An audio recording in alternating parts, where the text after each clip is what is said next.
चलिए अपने आत्मा के ज्ञान और ध्यान की ओर।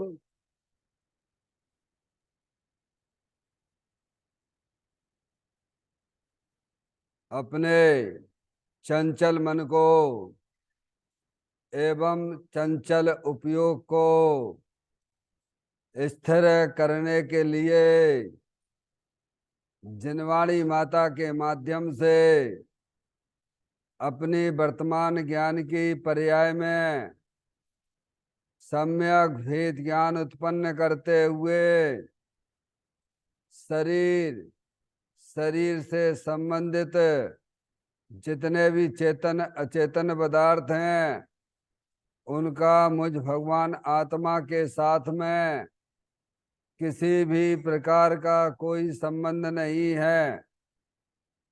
इस प्रकार समस्त पर पदार्थों में अपने संबंध की वृत्ति को छोड़ते हुए अंदर में जो अखंड ज्ञान ज्योति स्वरूप भगवान आत्मा है उसमें ही वर्तमान पर्याय का संबंध जोड़ते हुए कि मेरा यह भगवान आत्मा सदा काल शरीर आदि पर पदार्थों से भिन्न प्रकट अखंड ज्ञान ज्योति स्वरूप है। ऐसा अपने आप को जानो और ऐसा ही अनुभव करो कि वर्तमान में ही मेरा यह भगवान आत्मा शरीर आदि पर पदार्थों से भिन्न प्रकट अखंड ज्ञान ज्योति स्वरूप ही है।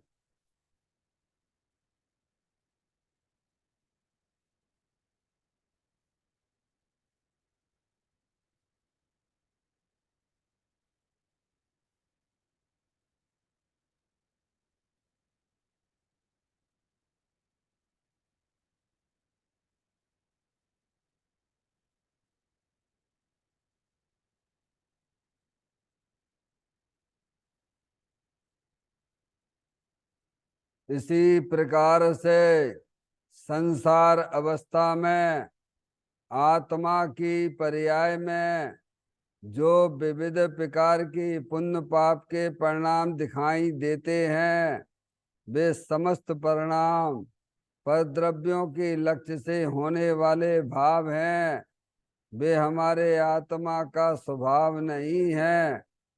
ऐसे समस्त रागादिक परिणामों में एकत्व बुद्धि, ममत्व बुद्धि, कर्तृत्व बुद्धि, भोक्तृत्व बुद्धि तथा उन रागादिक परिणामों की ज्ञाता बुद्धि को भी छोड़ते हुए अंदर में जो अखंड ज्ञान ज्योति स्वरूप भगवान आत्मा है जो कि पूर्ण निराकुलता वाला है, सुख शांति के भंडार स्वरूप है, ऐसे गायक प्रभु परमात्मा में शरीर रागादिक का लक्ष्य छोड़ के मैं तो तीनों काल पूर्ण निराकुलता स्वरूप भगवान आत्मा हूँ, ऐसा अपने आप को जानो और ऐसा ही अनुभव करो कि वर्तमान में ही मेरा यह भगवान आत्मा शरीर रागादिक से भिन्न पूर्ण निराकुलता वाला है, पूर्ण सुख शांति के भंडार स्वरूप है,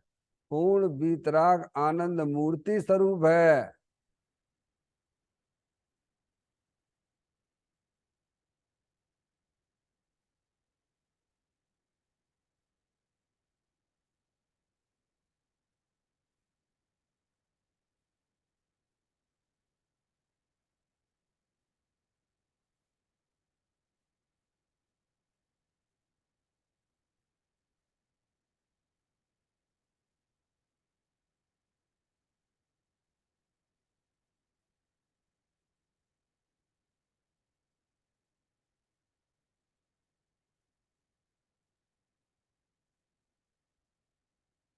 इसी प्रकार से संसार अवस्था में आत्मा की पर्याय में जो पर के लक्ष्य से होने वाला ज्ञान है वह परलक्षी ज्ञान भी हमारे आत्मा का स्वभाव नहीं है, वह तो इंद्रिय जनित ज्ञान है। इस प्रकार शरीर रागादिक और परलक्षी ज्ञान की पर्यायों से भी भिन्न मैं तो एकमात्र अखंड ज्ञान ज्योति स्वरूप भगवान आत्मा हूँ, ऐसा अपने आप को जानो और ऐसा ही अनुभव करो कि वर्तमान में ही मेरा यह भगवान आत्मा शरीर रागादेश और परलक्षी ज्ञान की पर्यायों से भी भिन्न एकमात्र अखंड ज्ञान ज्योति स्वरूप है, ऐसा अपने आप को जानो और ऐसा ही अनुभव करो कि वर्तमान में ही मेरा यह भगवान आत्मा शरीर रागादेश और खंड खंड ज्ञान की पर्यायों से भी भिन्न एकमात्र खंड ज्ञान ज्योति स्वरूप है।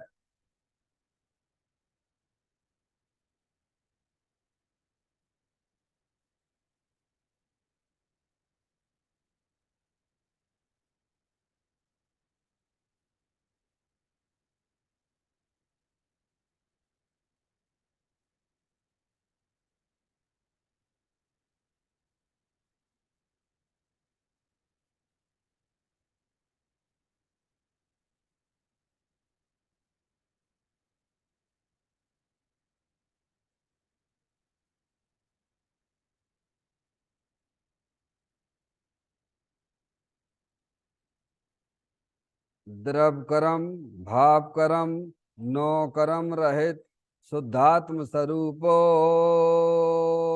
हम। मेरा ये भगवान आत्मा सदा काल शरीर आदि नौ कर्मों से भिन्न है।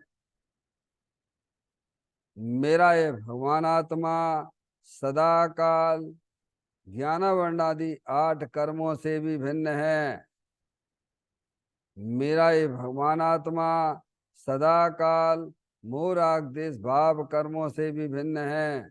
इस प्रकार द्रव कर्म भाव कर्म नौ कर्म तीनों कर्मों से रहित मैं तो एकमात्र परम पवित्र शुद्धात्म स्वरूप हूँ, ऐसा अपने आप को जानो और ऐसा ही अनुभव करो कि वर्तमान में ही मेरा यह भगवान आत्मा तीनों प्रकार के कर्मों से रहित एकमात्र परम पवित्र शुद्धात्म स्वरूप है।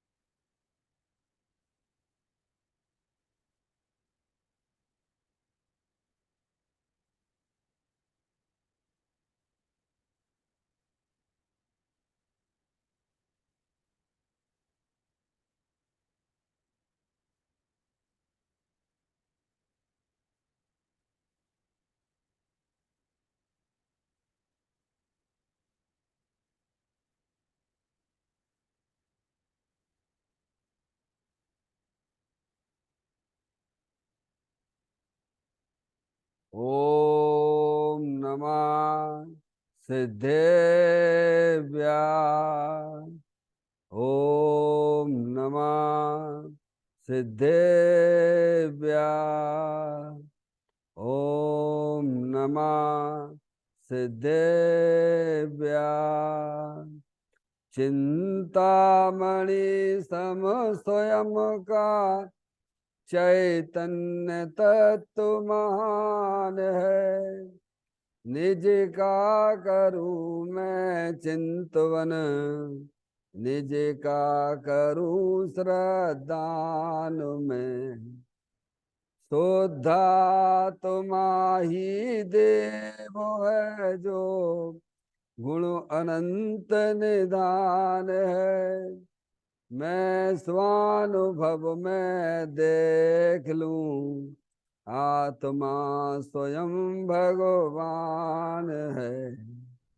मैं स्वानुभव में देख लूं आत्मा स्वयं भगवान है। लिम्मण झाण परेठिया कम कलंक डहेवी अप्पा लद्दऊ जैन परूं ते पर मपड़बे भी सब करम मल्लिका नाश करवरो प्राप्त कर निज आत्मा जो लीन निर्मल ध्यान में नम कर निकल परमात्मा सब नाश कर घन गाति अरे अंत पद को पा लिया कर नमन उन जिन देव को वह काव्य पत अपना लिया। श्री योग सारजी नामक परम आध्यात्मिक ग्रंथ स्वाध्याय हेतु में विराजमान है। आज से 1400 वर्ष पहले इस महान पवित्र ग्रंथ की रचना दिगंबर संत योगेंद्र महाराज जी हुए हैं। उन्होंने इस महान पवित्र ग्रंथ की रचना की और उन्होंने इस ग्रंथ का नाम योग सारजी रखा। योग सारजी का सीधा सा अर्थ है मुक्ति के मार्ग में योग का मतलब जोड़ होता है। अरिहंत परमात्मा ने बताया कि योग यानी वर्तमान सुत ज्ञान की पर्याय का संबंध अपना जो त्रिकालिक ध्रुव भगवान आत्मा जो सदा काल द्रव्य कर्म भाव कर्म नौ कर्म से रहित अखंड ज्ञान ज्योति स्वरूप है, ऐसे ज्ञायक प्रभु परमात्मा के साथ में अपनी श्रुत ज्ञान की पर्याय का संबंध जोड़ने का नाम योग है, जिसे शास्त्रीय भाषा में सम्यक दर्शन सम्यक ज्ञान भी कहते हैं। और उस चैतन्य भगवान आत्मा में ही अपनी वर्तमान पर्याय को मग्न कराना उसे सार कहते हैं, यानी सम्यक चारित्र कहते हैं। तो योग सार क्या हो गया? सम्यक दर्शन सम्यक ज्ञान सम्यक चारित्र वाली निर्मल पर्याय पवित्र पर्याय मोक्ष मारूपी पर्याय जो अपने आत्मा के आश्रय से प्रकट होती है, इसे यहाँ योग सार कहते हैं।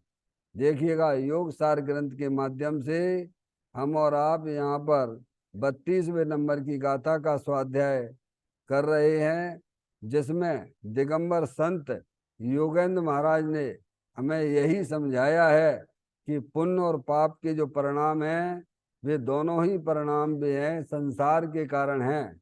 मुक्ति का कारण तो शुद्ध उपयोग है, वीतराग भाव है। गाथा का पाठ करते हैं। पुण्य से हो स्वर्ग नरक निवास होवे पाप से पर मुक्ति रमणी प्राप्त होती आत्मा के ध्यान से।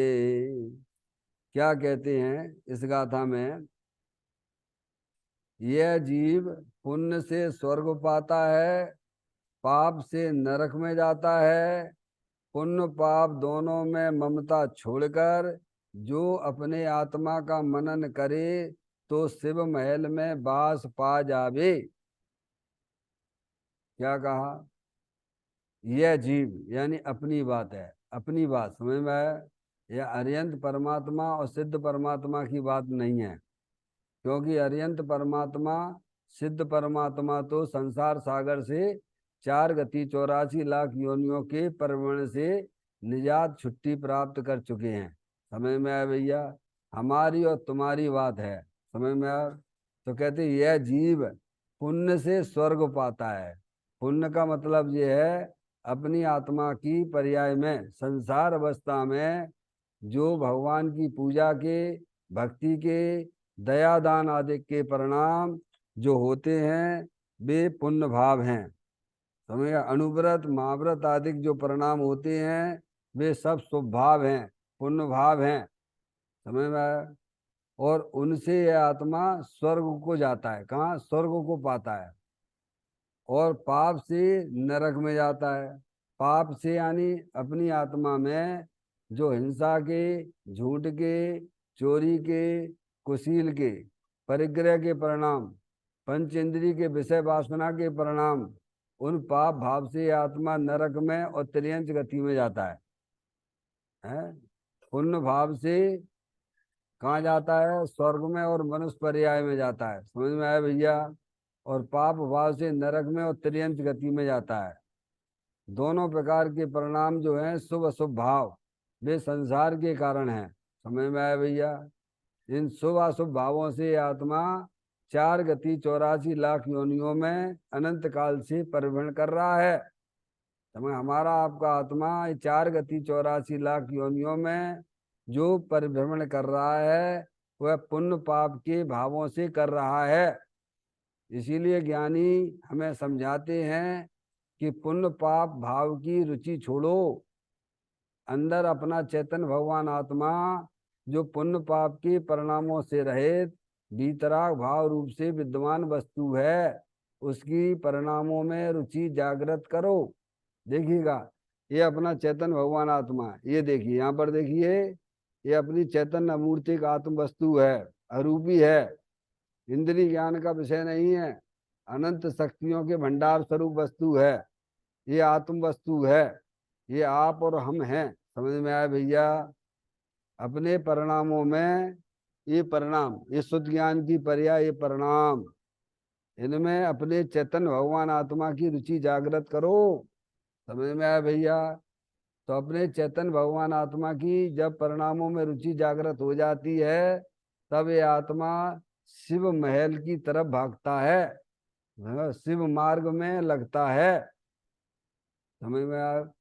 तो कहते हैं यह जीव पुण्य से स्वर्ग में पाता है और पाप से पाप भाव से नरक में जाता है। पुण्य पाप दोनों में ममता छोड़कर, क्या छोड़ना है? ममता यानी उनकी रुचि छोड़ना है। पुण्य पाप भाव जो अपनी आत्मा में विकार भाव रूप से उत्पन्न होते हैं, हर समय आपकी हमारी आत्मा में सर समय पुण्य पाप के परिणाम उत्पन्न हो रहे हैं। पर द्रव्यों की रुचि के कारण से अपनी आत्मा में विकार रूपी परिणति उत्पन्न होती है, और वह विकार परिणति संसार का कारण है। समझ में आया भैया? उसकी ममता छोड़कर, उसकी रुचि छोड़कर, राग का राग छोड़ने की बात है। राग तो गुण स्थान प्रमाण छूटेगा। समझ में आया भैया? राग तो ज्ञानियों को भी होता है, सम्यक दृष्टि जीव है। समझ में आया भैया? जिसे अपने आत्मा की प्रतीति हुई है, अपने आत्मा की दृष्टि हुई है, ऐसे सम्यक दृष्टि जीवों की पर्याय में भी पाप के परिणाम होते हैं, पुण्य के भी परिणाम होते हैं, लेकिन उनकी रुचि नहीं होती है, उनकी ममता नहीं होती है। अज्ञानी जीवों को अपनी आत्मा का खबर नहीं है, अपने आत्मा का पता नहीं है। इसीलिए अज्ञानी जीव क्या है? शरीर की रुचि है। किसकी रुचि है? पर पदार्थों की रुचि है। तो यहाँ कहते हैं पुण्य पाप दोनों में ममता छोड़कर, ममता यानी उनकी रुचि छोड़ो, विषय वासना की रुचि छोड़ो। भगवान की पूजा भक्ति आदि के परिणाम होते जरूर हैं, पर उनसे मेरा कल्याण नहीं होता है। कल्याण तो अपना अंदर कल्याण मूर्ति भगवान आत्मा है, उसकी दृष्टि करने से ही कल्याण होता है। समझ में आया भैया? इस प्रकार से पुण्य पाप के भावों का पहचान करना, पुण्य पाप पहचाना, आश्रम तत्व की पहचान करके उनकी ममता छोड़ो, उनकी रुचि छोड़ो। अंदर चेतन भगवान आत्मा जलल ज्ञान ज्योति स्वरूप है, उसकी पहचान करो, उसका परिचय करो, उसकी दृष्टि करो। तो कहते पुण्य पाप दोनों में ममता छोड़कर, समझ गया? किसे छोड़ने की बात की जा रही है? अब हम पर पदार्थ को तो छोड़ देते हैं, वे तो छूटे हुए हैं, वे कहाँ तुम्हारे साथ में? क्या लड़का लड़की दुकान मकान क्या तुम्हारे साथ में है क्या? उससे तो तुम सदा काल भिन्न ही हो। समझ में आया भैया? उन संबंधित जो अपनी आत्मा में राग होता है, उसकी ममता छोड़ने की बात की जा रही है। किसकी है? बाहर के संयोग तो ये आत्मा ने अनंत बार छोड़े। मुनि व्रत धार अनंत बार गिरेवक उपजायो, पे निज आत्म ज्ञान बिना सुख लेस न पायो। समझ में आया भैया? भारी पर पदार्थ को छोड़ने की बात नहीं की जा रही है। किसको छोड़ने की बात की जा रही है? जो अपनी आत्मा में पुण्य पाप भाव जो होते हैं उनकी रुचि छोड़िए। सबसे पहले क्या छोड़िए? किसको छोड़ने की बात की जा रही विशुद्धि? अपनी आत्मा में जो विषय वासना के परिणाम है, जो हिंसा के, झूठ के, चोरी के, कुशील के परिणाम है, वे पाप भाव हैं। ऐसे ही अपनी आत्मा में अरिहंत परमात्मा देव शास्त्र गुरु के प्रति जो विनय का परिणाम होता है, स्तुति का परिणाम होता है, वो राग है। बस उस राग से अपना भला नहीं होगा। अपना भला तो अपने आत्मा के आश्रय से होगा, अपनी आत्मा की दृष्टि करने से होगा। समझ में आया भैया? पुण्य पाप के परिणाम तो भूमिका अनुसार छूटते हैं। सबसे पहले उनकी रुचि छोड़कर, जिन्हें पुण्य पाप नहीं कीना, आत्म अनुभव चेत दीना, तिन्ही विधि आवत रोके, संबर लय सुख अवलोक। देखिएगा मुनराज हैं आज जो है 700 मुनराजों के ऊपर जो उपसर्ग हुआ था, उसका उपसर्ग का निवारण का जन्म है। 700 मुनराजों के ऊपर हस्तिनापुर में जो उपसर्ग हुआ था, समझ में आया भैया? तो उनको कौन संयोगी रहा है बताइए? 700 मुनराजों के ऊपर जो उपसर्ग हुआ, उनको सहायक कौन हुआ? उनका आत्मा सहायक रहा। समझ में आया भैया? तभी तो उनकी पर्याय में देखो समता भाव। आपने देखी है उनकी परिणामों में क्रोध मान माया लोभ देखते हो क्या? हैं? समता भाव रखते हैं। क्या रखते हैं? किसका आश्रय है? अपने चेतन भगवान आत्मा का आश्रय है। समझ में आए भैया? तो ऐसे महामुनि हुआ करते हैं। सब आत्माओं के लिए अपना आत्मा ही सहायक है। अंदर अपना चेतन भगवान आत्मा अतीन्द्रिय आनंद स्वरूप है, सुख शांति के भंडार स्वरूप वस्तु है। समझ में आया भैया?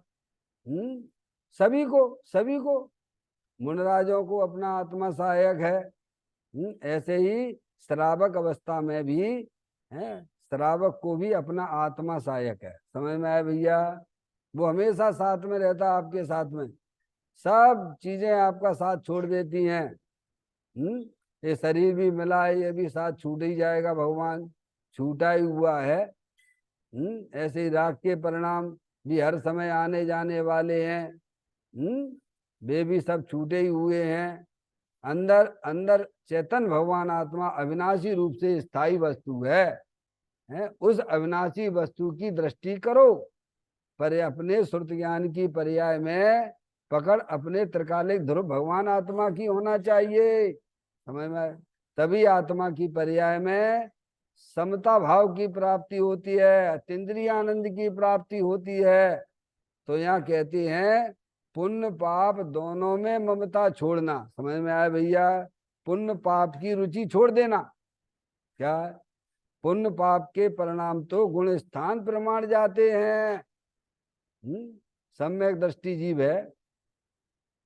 आपके जो नायक 24 तीर्थंकर हैं, बोलो सभी सम्यक दृष्टि जीव रहते हैं, छायक सम्यक दृष्टि रहते हैं। पाप का परिणाम भी उनके पर्याय में देखा जाता है, पुण्य के परिणाम भी देखे जाते हैं। नहीं देखे जाते हैं क्या? रामचंद्र जी थे, छायक सम्यक दृष्टि थे, पाप का परिणाम भी था, पुण्य का परिणाम भी था। समझ में आया भैया? तो ये जो है भरत भरत बाहुबली जी थे, वे भी छायक सम्यक दृष्टि, पाप के परिणाम पुण्य के परिणाम भी थे उनके, लड़ाई झगड़े के परिणाम भी थे, भगवान की पूजा भक्ति आदि के परिणाम भी थे। समझ में आया भैया? ऐसे ही श्रावक भी होते हैं, उनको उनकी भूमिका के अनुसार अणुव्रत आदि के परिणाम होते हैं, और कमाने अमाने के परिणाम भी होते हैं। श्रावक है, समझ में आया? ऐसे पाप के परिणाम भी होते हैं। धीरे धीरे जो है पाप कम होता चला जाता है, पुण्य के परिणाम बढ़ते चले जाते हैं। अंदर में चेतन भगवान आत्मा की रुचि है, साधक जीव है। ज्ञान की पर्याय में अपने ज्ञायक प्रभु परमात्मा को साधना अंदर है ना, अविनाशी वस्तु है, वह इंद्रिय ज्ञान का विषय नहीं है। तो मैं उसे तो माँ जनवाणी माता के द्वारा उस चैतन्य भगवान आत्मा को पहचानिए। समझ में आया भैया? तो कहते हैं दोनों में ममता छोड़कर अपने आत्मा का मनन करे। किसका मनन करे? अब समय निकालना पड़ेगा भाई, नहीं तो समय तो जा रहा है, मनुष्य पर्याय का बेशकीमती समय जा रहा है। अंदर अविनाशी वस्तु है, उसका मनन करो। अंदर स्थायी वस्तु कौन है? कोई है कि नहीं है? भगवान। क्या विशुद्धि? अंदर स्थायी वस्तु है कि नहीं है? कौन है जानने देखने वाला? कब जिसका अभाव हो जाता है, ऐसा कौन सा समय है? ऐसा कौन सा समय है जिस समय जानने वाले तुम नहीं रहते हो? उसे ही तो आत्मा कहती है ना, उसे ही तो अविनाशी वस्तु कहती है ना। उसका मनन करो, उसका चिंतन करो, वही हमारे मुक्ति का कारण है। उसकी तरफ तो हमारा ध्यान ही नहीं है। क्या 24 घंटा हमारे ज्ञान की पर्याय में क्या चलता रहता है? हम किनका ध्यान करते रहते हैं? पर पदार्थों के बारे में सोचते रहते हो। तो पर पदार्थों के बारे में सोचना, विचार करना, चिंतन करना, वो सब जो है आर्त ध्यान और रौद्र ध्यान की उत्पत्ति होती है। और अंदर चेतन भगवान आत्मा अविनाशी वस्तु है, वह तुम्हारी स्वयं की चीज है। उसका चिंतन विचार करोगे तो क्या हो जाएगा कि आत्मा शिव महल में वास पा जाएगा। क्या हो जाएगा? आपकी पर्याय में भी अर्यंत अवस्था और सिद्ध अवस्था की प्राप्ति हो जाएगी। जैसे महावीर भगवान का जीव को निर्वाण की प्राप्ति हुई कि नहीं हुई है? आज महावीर भगवान कहाँ पर रह रहे हैं? क्यों भैया? महावीर भगवान का जीव अभी कहाँ पर वास कर रहा है? हैं? है कि नहीं महावीर भगवान? नहीं है तो काले निर्वाण लाडू चढ़ाते हो भगवान। समझ में आए भैया? वे कहाँ रह रहे हैं? हैं? सिद्धालय पे विराजमान है, अनंत आनंद में रह रहे हैं, क्योंकि उन्हें अपने आत्मा की दृष्टि है, अपने आत्मा का ज्ञान है, अपने आत्मा का श्रद्धान है, और अपनी आत्मा में उनकी पर्याय रमण कर रही है।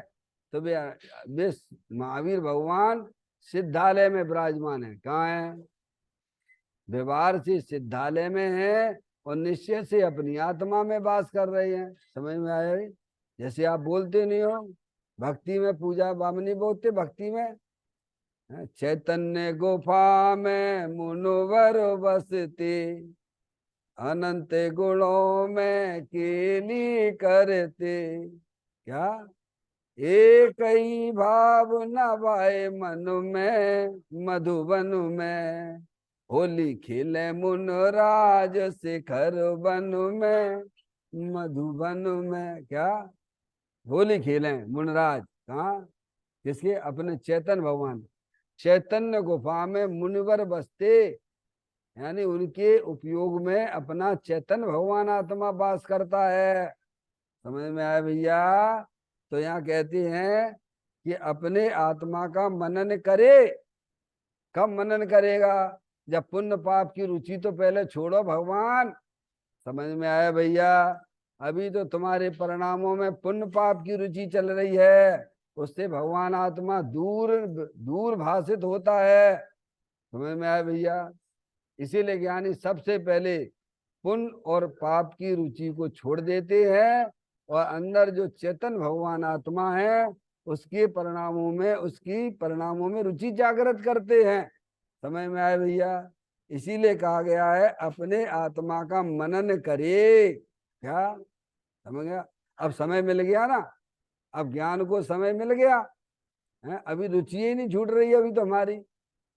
किसी को पाप की रुचि है तो किसी को पुण्य की रुचि है, समझ? दोनों की रुचि छोड़ना पड़ेगी। अगर मोक्ष मार्ग में गमन करना है तो दोनों की रुचि छोड़ने की बात की, दोनों की ममता छोड़ने की बात की गई है, और अपने आत्मा की रुचि जागृत करना। इस विश्व में अगर कल्याणकारी कोई चीज है तो अपनी चैतन्य आत्म वस्तु है। समझ में? उसके आश्रय से ही सब आत्माएं जो है परमात्मा हुए हैं। समझ गया? किसके आश्रय से? अपने चेतन भगवान आत्मा के आश्रय से हुए हैं। इसीलिए समस्त जीवों को आश्रय करने योग्य अगर कोई है तो उनका चेतन भगवान आत्मा है। समझ में आया भैया? इसीलिए यहाँ यह भी कहा जा रहा है कि अपने आत्मा का मनन करे। मनन यानी चिंतन करे, विचार करे। कभी विचार टाइम मिलता है? नहीं, अनादिकाल से यही चल रहा है। अनादिकाल से हम अपने आत्मा को ही भूले हुए हैं।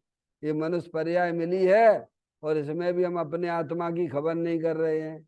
तो बोलो भगवान, तो तुमने क्या सोचा है? अगली पर्याय कौन सी मिलने वाली है? किसी भगवान से पूछने की जरूरत नहीं है। भगवान कहते हैं कि पाप के परिणाम से तिर्यंच गति में जाता है और नरक में जाता है। पुण्य के परिणाम से यह आत्मा समझ में आया भैया, स्वर्ग गति में जाता है और मनुष्य पर्याय में जाता है। समझ में आए भैया? ये चारों गतियों में अनादिकाल से हमारा आत्मा परिभ्रमण कर रहा है। हमें अब परिभ्रमण को मेटना है कि नहीं मेटना है? ये जैन दर्शन काहे के लिए मिला है? 4 गति 84 लाख योनियों में परिभ्रमण करने के लिए मिला है कि उनका अभाव करने के लिए मिला है? हमें परिभ्रमण करना है तो भगवान के दर्शन करने की कोई जरूरत नहीं है।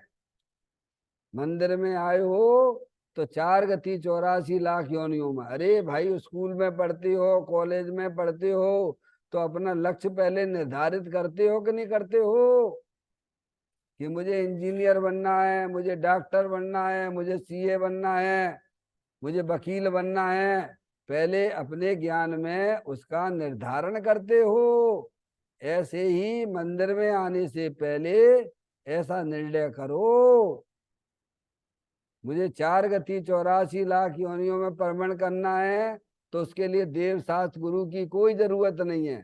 तुम तो वैसे ही देव शास्त्र गुरु के बिना ही का समय ऐसे ही परमण कर रहे हो। हमें देव शास्त्र गुरु मिले हैं, उसमें निमित्त होते हैं। किसमें? अपने संसार सागर से निकलने में निमित्त होते हैं। समझ में आया भैया? इसीलिए यहाँ ये कहा जा रहा है, यहाँ पर विचार करो, ये मौका मिला है, चूक मत चौहान। दौल समझ सुन चेत सयाने, काल वृथा मत खोबे। यह नर भव फिर मिलन कठिन है, जो सम्यक नहीं होवे। समझ में आया भैया? इसीलिए यहाँ इस बात पर बहुत जोर दिया जा रहा है। दिगंबर संत पुकार पुकार कर कहते हैं कि पुण्य पाप भावों की रुचि छोड़ो, क्योंकि पुण्य पाप के भाव दोनों ही हमारे लिए संसार का कारण है। और अपने आत्मा की रुचि जागृत करो, अंदर अविनाशी वस्तु है। समझ में आए भैया? अमूर्तिक प्रदेशों का पुंज, प्रसिद्ध ज्ञानादि गुणों का धारी, अनादि निधन वस्तु है, आत्म वस्तु है। उसका मनन करो, उसका चिंतन करो। समझ में आए भैया? तो क्या है? शिव महल में बास पा जावेगा। समझ में आए? बस ये है, सीधा सीधा सा बात है। समझ गया? आप स्वयं अपनी आत्मा को कहाँ ले जाना चाहते हो? तो भगवान कहते तुम्हें बोलो कहाँ चलने हैं? नरक में जाने हैं कि तिर्यंच गति में जाना है कि मनुष्य में जाना है कि देव गति में जाना है कि सिद्धालय पे जाना है, सिद्ध भगवान बन के परमात्मा? बोलो। आप अपने परिणामों के स्वयं करता धरता हो। एक द्रव दूसरे द्रव का कुछ नहीं करता है। ये अनादि अनंत सिद्ध है। क्या? हर जीव अपने अपने परिणामों का ही करता धरता है। कोई मेरे बारे में क्या सोचता है तुम उसकी चिंता मत करो। आप अपने परिणामों के स्वयं करता धरता हो। हमें में आया भैया? इसीलिए ज्ञानी वस्तु स्वरूप को समझकर पर द्रव्यों की तरफ से अपनी दृष्टि को मोड़ लेते हैं और पर्याय में होने वाले रागादिक परिणाम उनकी रुचि को छोड़ देते हैं और अंदर चेतन भगवान आत्मा की पर्याय में रुचि जागृत करते हैं। समझ में आया? तो ये बताया जा रहा है, आत्मा का मनन करे, करे यानी पुरुषार्थवाचक है। समझ में आया भैया? ताते जिनवर कथित तत्व अभ्यास करीजे, संशय विभ्रम मोह त्याग आपो लख लीजिए। क्या है, क्या करना, करने योग्य कार्य ये है तुम्हें। ताते जिनवर जिनेन देव द्वारा बताए गए 7 तथ्यों का चिंतन करो, विचार करो। ये पर्याय में जो रागादिक परिणतियां आश्रव तत्व हैं वे, और इनके पीछे अपना जानने देखने वाली चैतन्य आत्म वस्तु अविनाशी वस्तु है। समझ में आया। शरीर क्या है, शरीर जड़ है। शरीर क्या है, जड़ है, माटी धूल है। समझ गए आप। ये माटी माटी में मिल जाती है, और क्या है, अरे क्या है, क्या हुआ, माटी में गेहूं पैदा हुए हैं, गेहूं से आटा, क्या हुआ, और आटा से फिर जो है ये शरीर, और फिर शरीर फिर मिट के फिर माटी हो जाता है। ए माटी के खेल खिलौने, माटी तन की रानी है। माटी का तन माटी का मन, माटी की राजधानी है। माटी के पुतले तेरा, माटी भरा बिछौना रे। क्यों पर मैं सुख खोज रहा है, क्यों पर का दीवाना रे। ये शरीर क्या है, ये शरीर माटी धूल है। शरीर क्या है, माटी धूल है, अनंत पुद्गल परमाणुओं का पिंड है। समझ में आया भैया। ज्ञान के नेत्र खोलो। ये रागादिक परिणतियां भी क्या हैं, ये आश्रव तत्व हैं। पुण्य पाप के परिणाम आश्रव तत्व हैं। इनकी रुचि छोड़ो, और अंदर जानने देखने वाली चैतन्य आत्म वस्तु, वो अविनाशी वस्तु है, वो मैं हूं। क्या है, अरे थोड़ा बहुत शांति से बैठो, भगवान अपने आत्मा के बारे में विचार करो। इस शरीर के अंदर कौन स्थायी वस्तु है, जानने देखने वाली चेतन आत्म वस्तु स्थायी वस्तु है। समझ में आया। ये शरीर जड़ है, माटी धूल है। रागादिक परिणतियां, शुभाशुभ रूप परिणाम, इच्छाएं, वो आश्रव तत्व हैं। वे भी आने जाने वाली चीज है। इसमें स्थायी वस्तु कौन है, चैतन्य आत्म वस्तु, वो मैं हूं। समझ, ऐसे चिंतन करो, ऐसे विचार करो। अनंत काल हो गया तुमने हमने ये काम ना किया। समझ में आया भैया। ये काम करने के लिए ज्ञानी कहते हैं। ये काम करोगे तो तुम्हारी पर्याय में जो दुख रूपी पर्याय चली आ रही हैं, जो टेंशन वाली पर्याय है, उससे तुम छुट्टी प्राप्त कर लोगे। समझ में आए भैया। और तुम्हारी पर्याय में अतीन्द्रिय आनंद की प्राप्ति हो जाएगी, क्योंकि अतीन्द्रिय आनंद स्वरूप भगवान आत्मा सदा काल विद्यमान वस्तु है। सुखी होने के लिए क्या करना है, सुखी होने के लिए किसी पर पदार्थों की तरफ देखने की जाने की जरूरत नहीं है, क्योंकि सुख स्वरूप भगवान आत्मा तो अंदर में ही विराजमान है। सुख शांत रस से लवा लवे, ज्ञान सागर आत्मा। बेभ्रम की चादर हटा, सर्वांग पर घटे आत्मा। हे भाव जन इस लोक के सब, एक साथ नहाइए, इसे ही अपनाइए, इसमें ही मग्न हो जाइए। भैया आनंद चाहिए, सुख शांति चाहिए, तो कहाँ मिलेगी, है भगवान, बाहर देखने से मिलेगी कि अंदर चेतन भगवान आत्मा की तरफ देखने से मिलती है। हमारे पंच परमेष्टि हैं, वे सुखी है कि दुखी है, हमें समय ही नहीं है इन बातों का विचार करने का। तो दुर्गति होने वाली है। किसी भगवान से ना पूछना है, भगवान के आया हुआ संदेशा है जी। जो अपने आत्मा के बारे में विचार नहीं करते, चिंतन नहीं करते, वे आत्माएं 4 गति 84 लाख योनियों में परभ्रमण करेंगे, ऐसे ही दुखी होते रहेंगे। अभी मौका मिला है, मनुष्य पर्याय मिली है, जिनेन्द्र कुल मिला है, माँ जनवाणी माता मिली है, समझाने वाले ज्ञानी मिल गए हैं। समझ में? फिर भी हमारे पास टाइम नहीं है, तो फिर कहाँ मिलेगा टाइम है? त्रियंच गति में देख लो कुत्ते बिल्ली पंचेंद्री की क्या हालत हो रही है, तुम्हारे सामने ही तो है भैया। त्रियंच गति और मनुष्य पर्याय, दो गतियां तो सामने ही है। समझ में आए भैया?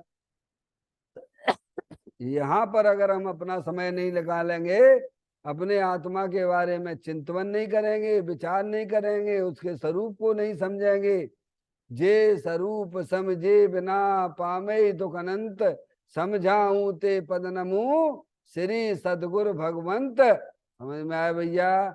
आपको हमें महान पुण्य के उदय से ये जिनेन्द्र देव परमात्मा मिले हैं, माँ जनवाणी माता मिली है। समझ में आया भैया? इसमें रह के अपने आत्मा के बारे में विचार करो, चिंतन करो, क्योंकि वही आत्मा आपको सुख शांति दे सकता है। इस जगत में अगर कोई ज्ञान स्वरूप है तो आपका चेतन भगवान आत्मा है। इस जगत में अगर कोई शांति स्वरूप वस्तु है तो आपकी चेतन आत्म वस्तु है। समझ में आया भैया? अंदर में ही आनंद भरा हुआ है। आत्मा इस जगत में अतीन्द्रिय आनंद स्वरूप है। इसीलिए ज्ञानी कह रहे तुम उसका चिंतन करो, उसका विचार करो। समझ में आया भैया? उसके चिंतन विचार करने मात्र से ही पर्याय में दुख की पर्याय गायब होने लग जाती हैं, और पर्याय में भैया आतीन्द्रिय आनंद आने लग जाता है। इसीलिए ज्ञानी हमें समझाते हैं, दिगंबर संत हमें समझाते हैं। देखो 700 मुनराजों को क्या उनके लिए संयोगी रहा है, क्या उनके पास में आत्मा का ज्ञान था, आत्मा की दृष्टि थी, आत्मा का चिंतन था, विचार था। तो उपसर्ग के काल में भी बोलो कौन संयोगी रहा है? ये तो आएंगे, उपसर्ग तो आएंगे, क्योंकि हमारे आत्मा के साथ में पाप कर्म भी बंधे हुए हैं, पुण्य कर्म भी बंधे हुए हैं। अरे पार्श्वनाथ भगवान मुनराज अवस्था में थे, उनके ऊपर भी उपसर्ग आए हैं। तो हमारे तुम्हारी तो कौन सी बात है भगवान? समझ में आती है बात? सभी को एक अपना चेतन भगवान आत्मा ही शरण था, शरण है। सभी महापुरुषों के लिए अपना चेतन भगवान आत्मा ही शरण है। इसीलिए यहाँ दिगंबर संत हमें समझाते हैं कि अपने आत्मा का चिंतन करो, विचार करो। इस शरीर के अंदर कोई स्थायी वस्तु है तो वो चेतन भगवान आत्मा है, वह तुम हो। समझ में आया? क्योंकि वही वास्तव में मुक्ति को प्राप्त कराता है। समझ में आया भैया? बोलो, है 24 तीर्थंकर, सबको कौन शरण है बताओ? शुद्धातम और पंच गुरु जग में शरणो दोय, मोय उदय जी के वृथा आन कल्पना होए। क्या है? समझ गए?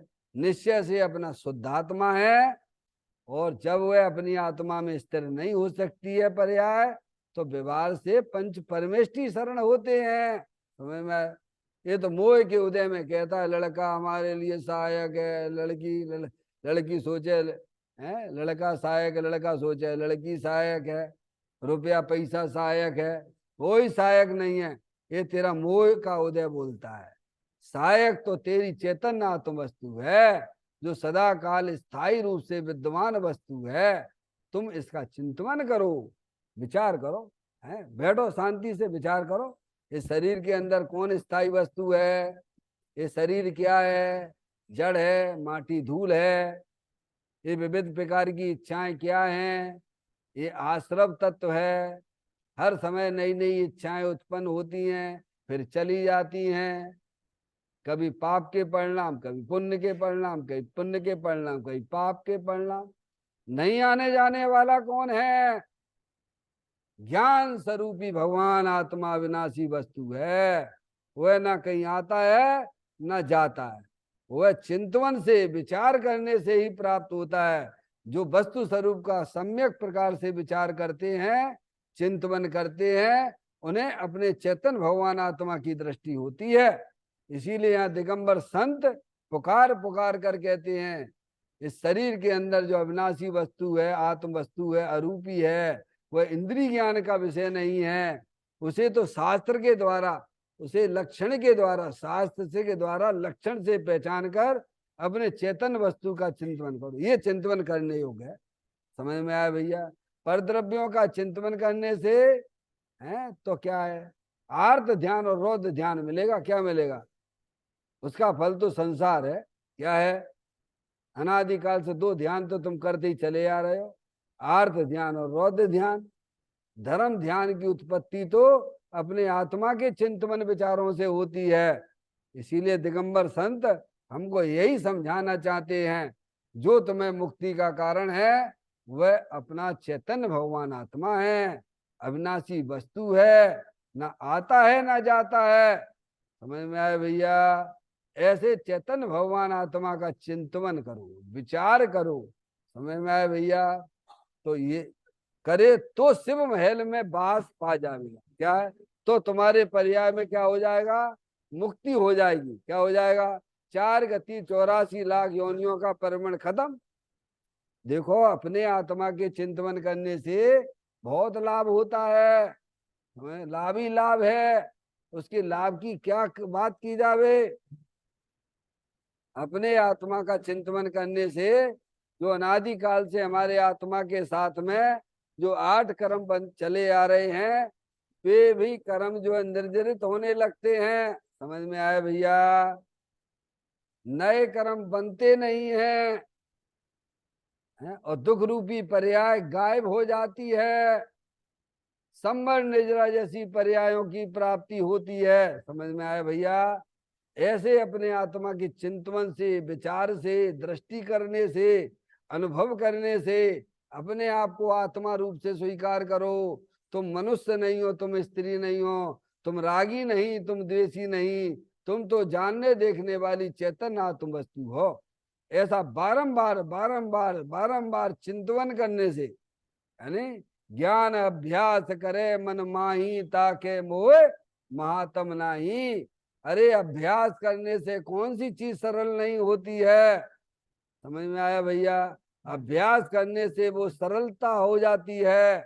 इसीलिए ज्ञानी कहते हैं अंदर अपने चेतन भगवान आत्मा का चिंतन करो, विचार करो, तो वही तुम्हें जो है शिव महल यानी अनंत दर्शन, अनंत ज्ञान, अनंत सिख, अनंत वीर जैसी परिपूर्ण निर्मल पर्याय को प्राप्त कराता है।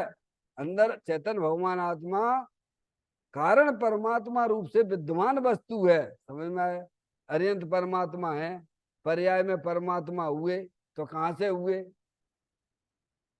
कहां से हुए, अरियंत पर्याय, अरियंत अवस्था कहां से आई है। अंदर अगर वस्तु में ना होती, प्रभुत्व नाम की शक्ति है, विभुत्व नाम की शक्ति, अनंत शक्तियों का भंडार स्वरूप वस्तु है, प्राप्ति की प्राप्ति है। अपने शक्तियों का विचार करो, ज्ञान शक्ति है, प्रभु शक्ति है, विभुत शक्ति है, सरदर्शक शक्ति है।